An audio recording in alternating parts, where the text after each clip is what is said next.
Late in his second term, President Obama implemented new policies allowing transgender individuals to serve openly in the military.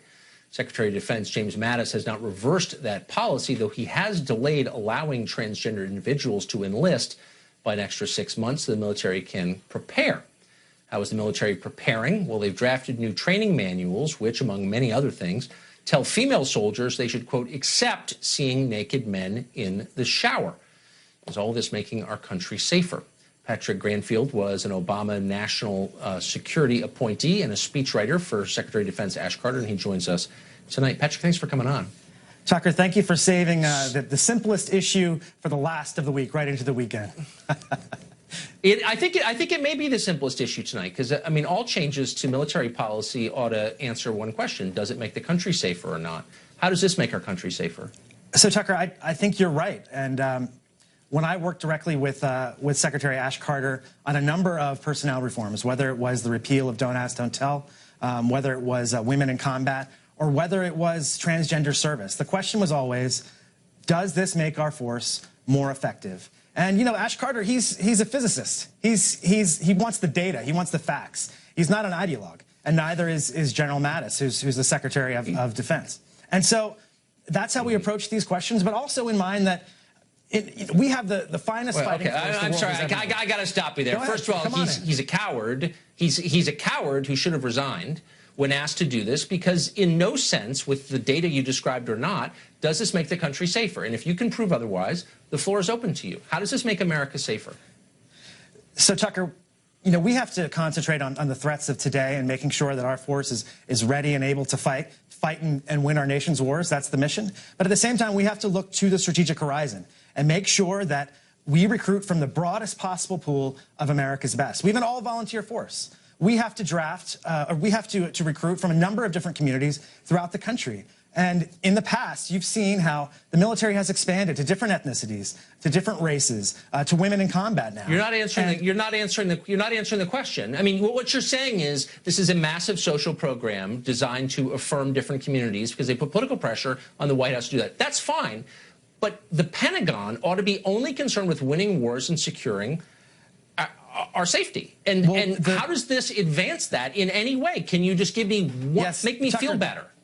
The way that the country wins wars is that we have a military that constitutes America's best, that reflects America, where people want to serve. And we've seen how the Army has changed from the Revolutionary War. It's changed in a lot of ways in terms of who it recruits, who it attracts. And still, we have the finest fighting force the world has ever known.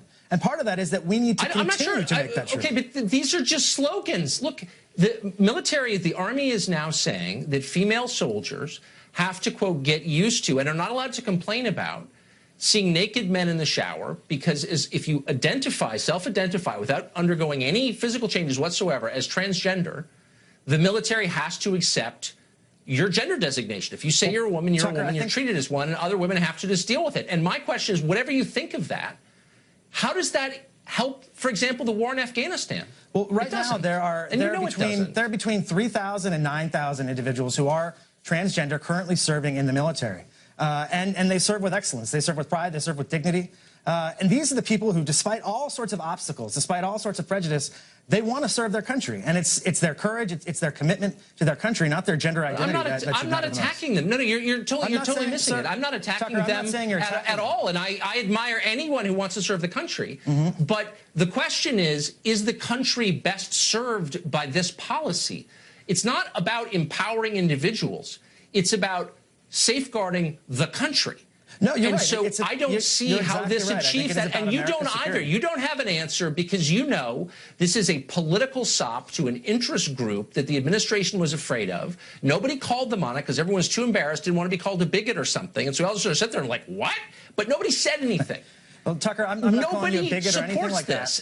Well, the Rand Corporation did the study. I don't think you are, but I'm calling... and the study is that this is going to help us win the war in Afghanistan, because how? The Rand Corporation is, on the West Coast, it's pretty conservative, and they said that this would have minimal impacts on readiness. So it's not like you have a group of minimal... then you just answered my question. You just answered my question. It has minimal impact. So that's the standard? As long as it has... No.